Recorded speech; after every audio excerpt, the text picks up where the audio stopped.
La clôture qui a mis du temps à arriver. Quand maman et papa ont décidé que nous déménagerions dans notre nouvelle maison, tout avait déjà été planifié.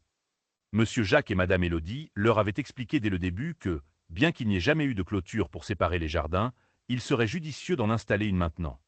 Avant, ce n'était pas nécessaire, a dit calmement Monsieur Jacques avec son ton posé et sûr de lui. Mais maintenant que vous allez vivre ici, il est préférable de délimiter le terrain. Maman et papa étaient d'accord.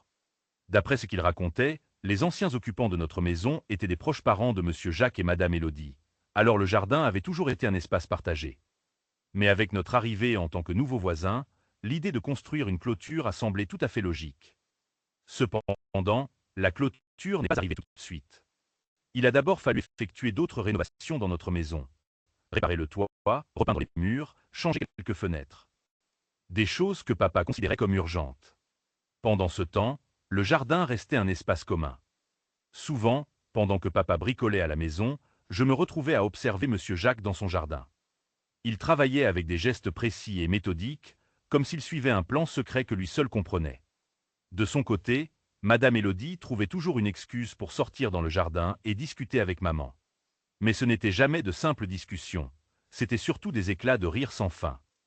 Maman disait qu'elle n'avait jamais rencontré quelqu'un d'aussi joyeux et rempli de bonne humeur que Madame Élodie.